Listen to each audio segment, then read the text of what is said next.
एक बार किसी एक नगर में एक साहूकार था। उसके घर में धन की कोई कमी नहीं थी, लेकिन कोई संतान न होने के कारण वह बहुत दुखी था।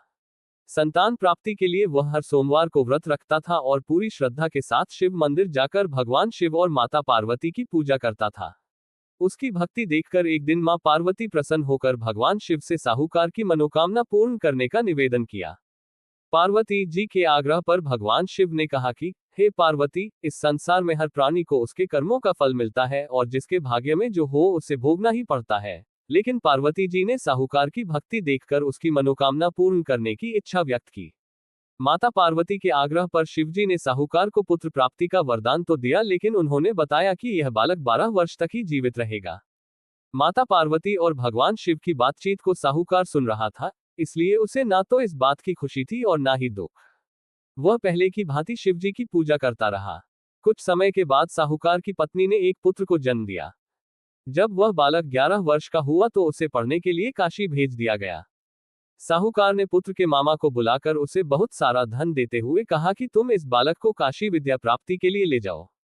तुम लोग रास्ते में यज्ञ कराते जाना और ब्राह्मणों को भोजन दक्षिणा देते हुए जाना। दोनों मामा भांजे इसी तरह यज्ञ कराते और ब्राह्मणों को दान दक्षिणा देते काशी नगरी निकल पड़े।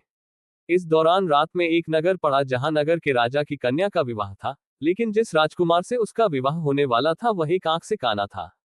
राजकुमार के पिता ने अपने पुत्र के काना होने की बात को छुपाने के लिए सोचा क्यों न उसने साहूकार के पुत्र को दूल्हा बनाकर राजकुमारी से विवाह करा दूं। विवाह के बाद इसको धन देकर विदा कर दूंगा और राजकुमारी को अपने नगर ले जाऊंगा।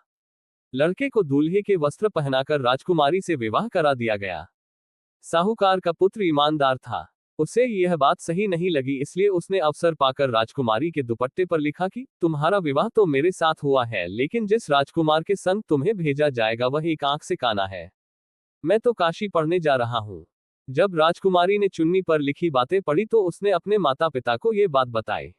राजा ने अपनी पुत्री को विदा नहीं किया, फिर बारात वापस चली गई। दूसरी ओर साहूकार का लड़का और उसका मामा काशी पहुंचे और वहां जाकर उन्होंने यज्ञ किया। जिस दिन लड़का 12 साल का हुआ उस दिन भी यज्ञ का आयोजन था। लड़के ने अपने मामा से कहा कि मेरी तबीयत कुछ ठीक नहीं है। मामा ने कहा कि तुम अंदर जाकर आराम कर लो।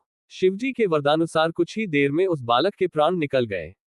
मृत भांजे को देख उसके मामा ने विलाप करना शुरू किया।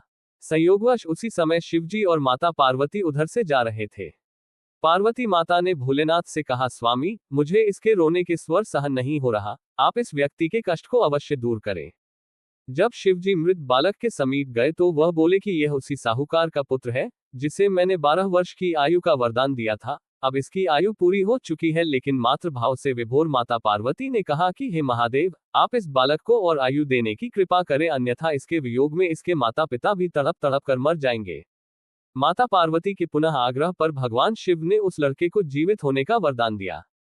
शिवजी की कृपा से वह लड़का जीवित हो गया।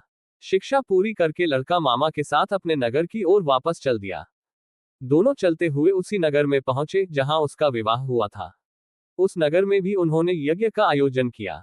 उस लड़के के ससुर ने उसे पहचान लिया और महल में ले जाकर उसकी खातिरदारी की और अपनी पुत्री को विदा किया। इधर साहूकार और उसकी पत्नी भूखे प्यासे रहकर बेटे की प्रतीक्षा कर रहे थे।